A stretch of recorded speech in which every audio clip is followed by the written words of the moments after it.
Did you do anything before you went to Root Sports, journalism-wise? Actually, you know, it's funny that I didn't. I didn't do anything. I broadcast for 7 years in Philadelphia on their cable TV package also before coming here to Pittsburgh and joining Root Sports. And no, I have basically no training at all. I was very fortunate that, you know, as an analyst, you have a real good chance of getting a job because of the fact that you played. As a play-by-play guy, you need to have some training. So, yeah, actually, at college, when I was in college, probably the course that I hated the most, despised, it was a required freshman speech course. And you had to stand in front of the class and give speeches, and I hated doing that. I wasn't very good at it. In fact, when I first got to the big leagues, they'd send me out to a church basement sometime during the winter to, you know, speak at a Little League awards banquet or something like that. And I was in a panic. I hated it. But as a player, having, you know, been the closer, I had to answer the questions every night, and I became more and more comfortable with it. And then over time, I became comfortable with the microphone. As far as the voice goes, that's genetics. I did nothing to train that. That just happened. So I'm just very fortunate to have the voice that I've got. And I think, you know, people always tell me, oh, it's a very recognizable voice. As soon as I hear you, I know who you are. So that's probably a good thing. How fortunate are you kind of to go back to be back here in Pittsburgh where you played a lot of your major league career? Just how does it feel to be back just in Pittsburgh doing this and seeing a lot of the fans that supported you? Well, we were actually never left Pittsburgh. When I got traded to Philadelphia, we kept our home here in Pittsburgh, and we were here during the off season. I would go to Philadelphia during the summer or my final year to Cincinnati. And so Pittsburgh was always our roots. My wife is from Washington, PA, just down the road. And so this was always going to be our home. We were in love with Pittsburgh before I got traded, and we've been here ever since, even when I was doing other things, you know, whether it be the Philly broadcast or whatever else. So, you know, Pittsburgh is our home. It's where we wanted to raise our kids, and there's really been no second thoughts at all about our choice. It's been a good one, and, you know, my last days, whenever they come, will be spent in Pittsburgh. Something that's been going on around Major League Baseball this year, Chipper Jones. Obviously, he's playing his last regular season series in Pittsburgh this week. I don't really remember another player who's kind of had a farewell tour going around to all the stadiums and all the fans who are showing him a lot of love. Do you remember anything during your career that you could kind of compare to what's happening for Chipper Jones this season?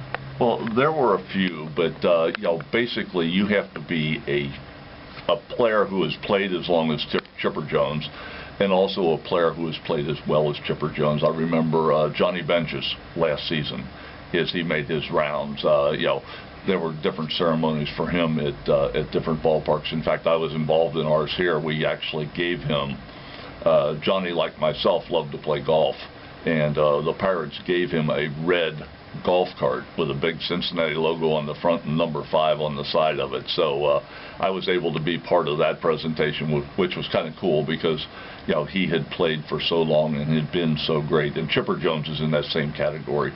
So I think, you know, the rest of the clubs have kind of, you've had the privilege in Pittsburgh all these years to have watched him play. Yes, he's playing for the other side, and yes, he's trying to beat you every night.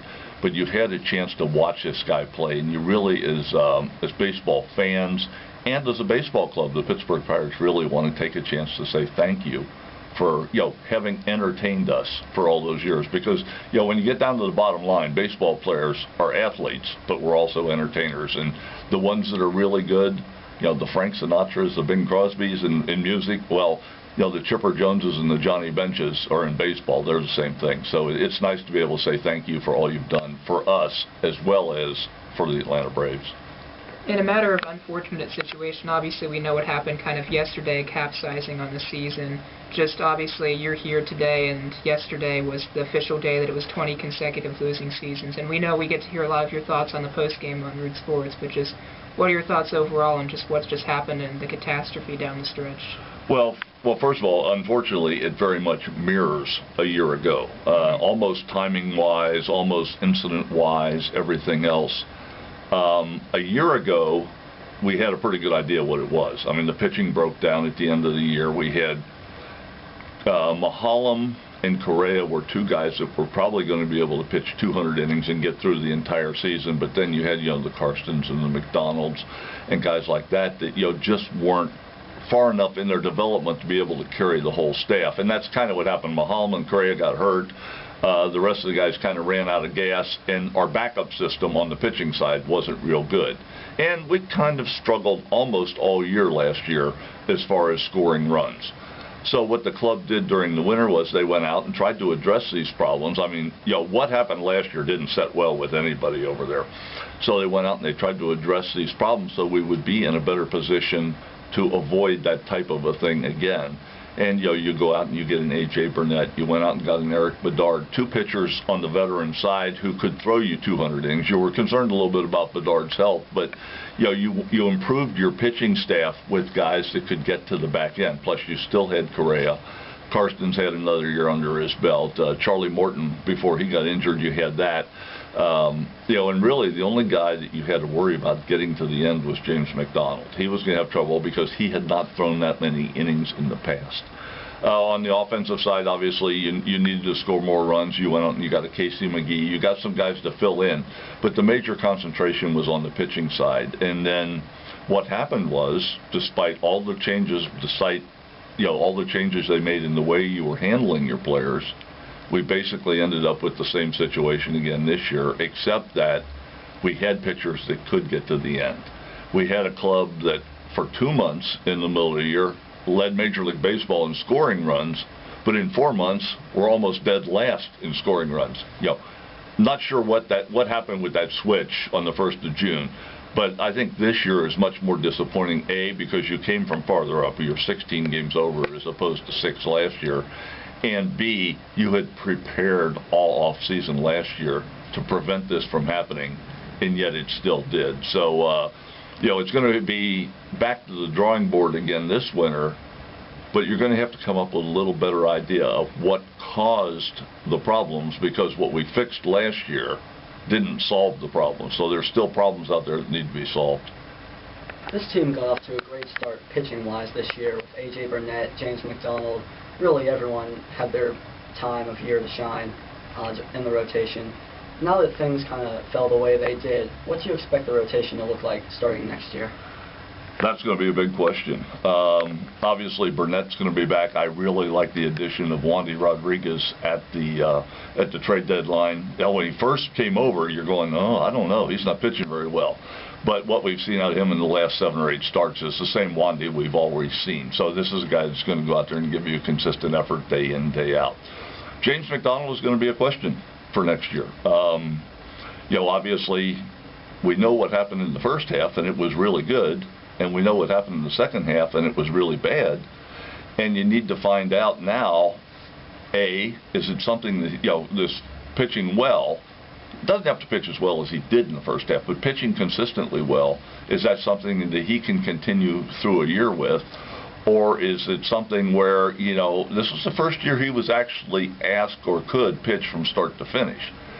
Did he start wearing down? Now, he didn't wear down that fast that at the All-Star break everything fell apart for him. So there were other factors involved, but you still don't know physically if James McDonald can go ahead and complete a full season and maintain the abilities that he had. Jeff Karstens, another guy that pitches well whenever you can get him out there. Now this year had more issues injury-wise than last year. Last year was pretty strong and he got through. So he's kind of one of those guys you just have to see what you're going to get from him a year from now. And then, of course, you're probably going to lose Kevin Correa out of the group that you got right now, the free agency. So that spot is going to have to be replaced also. So there's work to do with the pitching staff. There's no doubt about that. Some of it is acquiring new talent from the outside, probably, because I don't know that any of the guys in AAA have shown that they're completely ready to jump into a starting rotation next year. So you may have to get some talent from outside, but you're also going to have to work and develop with your talent from the inside to, if not be part of your main part of your pitching staff, they will be part of your backup staff that's sitting down in Indianapolis, because when guys get hurt or if guys start falling off, you need to have replacements. You can't play with just the guys you take with you on opening day. I kind of let a lot of the fans on Twitter, Facebook know that you were coming, so we kind of did a mini segment here, and my dad actually had a question, and it just involved pitch counts. Now, did your dad do this on Twitter? I wish my dad tweeted. I gotta say, they wanted me to tweet too, and I said, you know what, I had a canary when I was a kid, and I hated it, so I don't do any tweeting. Go ahead. Just in regards to the pitching counts, do you think that's a positive or a negative aspect to them in their careers, just for the pitchers and just for the game of baseball in general? Just what do you make of pitch counts have become very prevalent in recent years, and there's a lot of computer work and background and all kinds of stuff that goes into how this affects pitchers over the course of their career, over the course year to year, during the year, game by game. They do a lot of studies. I like things like that. I like things that, numbers that do research.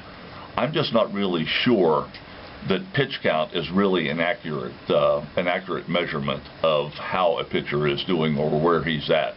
When you look at a pitch count, if you and I go out and we pitch the same game, okay, and we both throw 100 pitches, okay, well, if I throw 9 innings of 11 pitches each, and then I get to go back and sit down in between innings, or if you pitch 4 innings of 25 pitches each, we both end up with a pitch count of 100. Your 4 innings at 25 pitches has beat the heck out of your arm. My 9 innings at 11 pitches apiece hasn't affected mine at all. So I don't know it's a totally accurate thing. I think why it's become really prevalent in recent years is it gives the managers an out. They don't have to look at the pitcher out on the mound and say, well, he's got something left, or no, he's running out of gas. They don't have to make that decision because the pitch count makes it for them. So, the old days when Chuck Tanner used to have to look, at Jim Rooker in the middle of a game and say, well, I don't know how much he's got left. He had to make that determination with his eyes. He didn't have a pitch limit to do it for him. So it's just, I think it's easier for the managers nowadays to make, the decision on when to change their pitchers. This question comes from Jason Mares. Who got you started throwing sidearm? I threw sidearm my entire life. That was just the first time my dad and I ever went out in the backyard to play catch. I'm 6, 7, 8 years old, whatever it was, and we go out and he gives me a baseball and a little glove and says, let's go play catch, son. And we went out in the backyard, and I just naturally threw the ball sidearm. I think a lot of it was because of the fact that I always had the same build. I was always tall. I was always extremely thin. In fact, I don't, until recently when I went back and looked at some pictures of during the World Series, I went, oh my God, you really were skinny. But I wasn't a real strong kid, but I had long arms and long legs, and the easiest way for me to throw the baseball was to use my arms and my legs and the leverage to throw the baseball. So I always threw the baseball the sidearm method. If you remember, well, you guys are a little too young to remember, but Pirate fans remember back to Bruce Keeson, who pitched with our ball clubs in the 70s. He and I were almost identical in the minor leagues. Both about the same height, both about the same weight, and we both threw sidearm. I threw that way all the way up until I got to Double-A ball, and we found out that my ball wasn't moving as well in the strike zone as it was out of the strike zone. I wasn't getting the same movement, and as the hitters were getting better, they were starting to hit me a little better. So we figured out I needed to change something to get better movement. Well, I went up and tried to throw 3/4, and that was a disaster. I mean, we didn't use radar guns there, but it had to be about 80 miles an hour, and it was perfectly straight, no movement at all on it, so that didn't work. So one day I was out in the outfield playing catch with one of the other guys, and there was a gentleman by the name of Ted Abernathy who pitched with the Cincinnati Reds. I grew up in Cincinnati when I was a kid, and he was a journeyman guy. He'd been around. He pitched for the Cubs. He pitched for the Reds. I think he pitched for the Braves. He pitched for quite a few teams, but he threw submarine. So let me try this. And I went out, and it was like the first ball I threw, I went, oh my God, that's it. Because, number one, I threw it harder. Number two, the bottom fell out of it. I mean, it was just like a straight down hard sinker. It was the pitch that I was missing.